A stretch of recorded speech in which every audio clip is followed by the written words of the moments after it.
Jueces 19 a 21.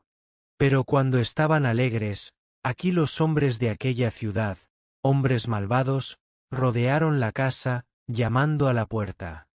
Y hablaron al anciano dueño de la casa, diciendo: Saca al hombre que ha entrado en tu casa, para que lo conozcamos. Y el dueño de la casa salió a ellos y les dijo: No, hermanos míos, por favor no hagáis este mal. Ya que este hombre ha entrado en mi casa, no hagáis este mal. He aquí mi hija virgen y su concubina. Te los sacaré ahora.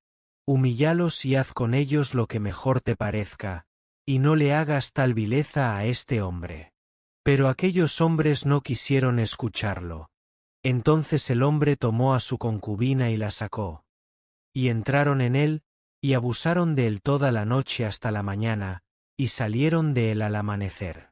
Y cuando ya amanecía, vino la mujer y se postró ante la puerta de la casa del hombre donde estaba su señor, hasta que se hizo de día. Jueces capítulo 19, versos del 22 al 26. Un levita y su concubina viajaban desde Belén y llegaron a Gibeá al caer la noche. Esperaron en la plaza de la ciudad a que alguien les ofreciera hospitalidad. Un anciano, un extraño que vivía allí, se apiadó de ellos y los invitó a su casa. Su agradable noche fue interrumpida por un golpe en la puerta. Un grupo de hombres de la ciudad pidieron al dueño de la casa que les trajera al levita para violarlo. El anfitrión intentó desviar la atención de los hombres ofreciéndoles en su lugar a su hija virgen y a la concubina del levita. Jueces 7 y 24.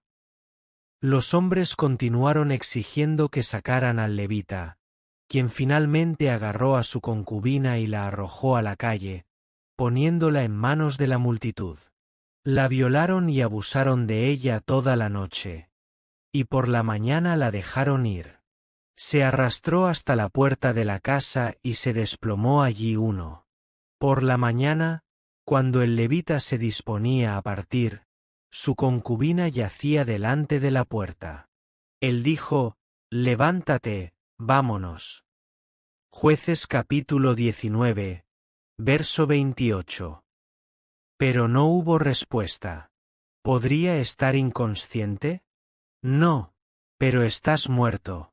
El levita se lo llevó a casa, lo cortó en 12 pedazos y envió un pedazo a cada una de las tribus de Israel, como un llamado a una acción militar contra la tribu de Benjamín. En muchos sentidos, esta historia es aterradora y ofensiva. El anfitrión tenía motivos para tener miedo. Pero ¿cómo pudo ofrecer tan casualmente a su hija a una banda de violadores? Las acciones del levita son aún más preocupantes. No expresó luto ni tristeza.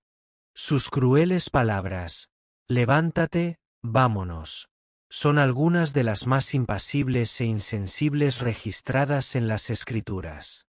La historia de esta mujer es profundamente triste. Ella fue entregada y tomada sin tener en cuenta sus deseos. No tuvo voz hasta que los pedazos de su cadáver finalmente pudieron hablar de su muerte. Y, sin embargo, las piezas contaban la historia de la levita y no la de ella misma. Esta historia plantea muchas preguntas difíciles. ¿Por qué los hombres ofrecían mujeres para ser violadas? ¿Por qué era más importante proteger a los hombres que a las mujeres? ¿Por qué el levita fue tan insensible? Los intentos de algunos comentaristas de responder estas preguntas y excusar las acciones de estos hombres pueden ser tan horripilantes como las acciones mismas. Los comentaristas han llegado a la conclusión de que cuando los hombres ofrecían a sus esposas a los violadores, no era una simple cuestión de autoprotección, sino un intento de evitar el pecado de relaciones sexuales antinaturales. Se consideraba peor que los hombres fueran violados porque, en parte, las mujeres eran de menos valor, y también porque en la violación de mujeres, las relaciones sexuales eran al menos naturales. Esta perspectiva hace que sus acciones sean comprensibles, aunque no excusables. 2. Los primeros comentaristas, como Matthew Henry y Thomas Morgan, argumentaron, basándose en una mala traducción de una palabra en Jueces 19, que la conducta adúltera de la concubina excusaba la violación en grupo. El adulterio conllevaba la pena de muerte, y aunque en aquel momento había escapado al castigo, ahora estaba pagando el precio. Este enfoque intenta atenuar el horror de la historia diciendo que la víctima se lo merecía. Otros comentaristas sostienen que murió de vergüenza. Josefo, un comentarista judío del siglo I, dijo que estaba tan avergonzada de haber sido violada que no podía mirar a su marido, por lo que decidió morir antes que pedirle que la aceptara incluso si era un producto dañado. Es inquietante ver cuán extendida y antigua es la idea de que las mujeres deben sentir que es su culpa haber sido violadas. 3. El levita la arrojó a la calle, dejándola en manos de la multitud, pero ella es el que murió a causa de la vergüenza. No hay nada inspirador en este pasaje. No hay buenas noticias en medio del caos y los asesinatos. Y, sin embargo, la historia refleja algunas de las cosas que se practican hoy en día con respecto a las relaciones internacionales y las guerras. Un acto de terrorismo puede dar lugar a graves represalias. Los pueblos y las naciones están nerviosos y reaccionan rápidamente ante cualquier amenaza.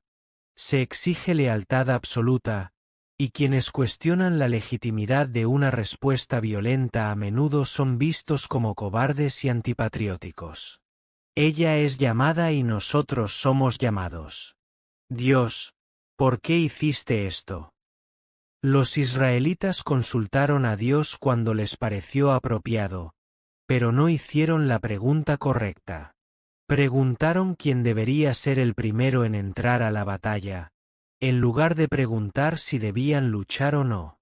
Los israelitas tampoco asumieron responsabilidad por sus acciones, sino que culparon a Dios por la pérdida de los benjamitas.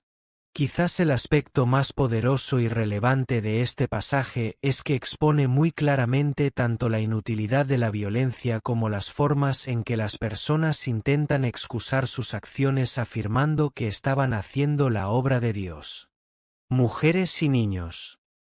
En estos capítulos, miles de mujeres y niños inocentes fueron asesinados.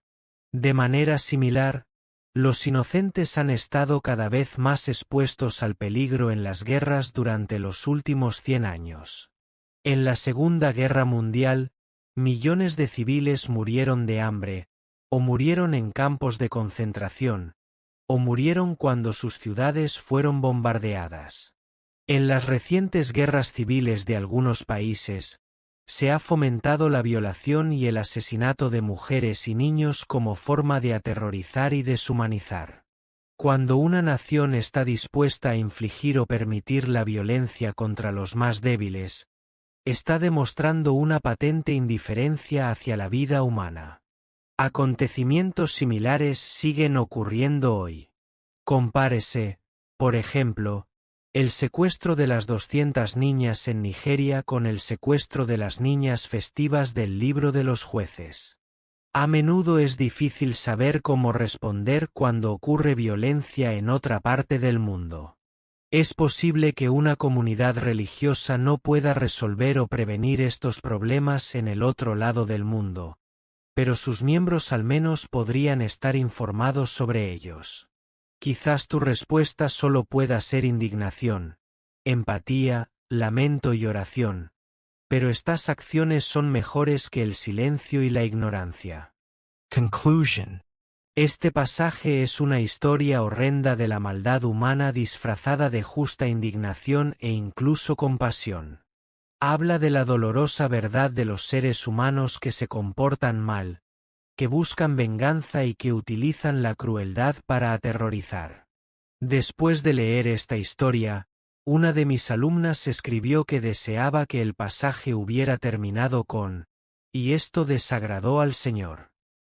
Quería ver que Dios desaprobaba explícitamente los malos comportamientos aquí descritos.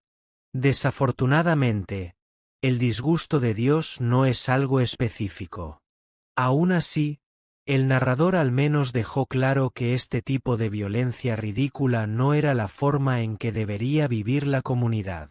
Cada uno hacía lo que le parecía mejor, pero su visión moral había quedado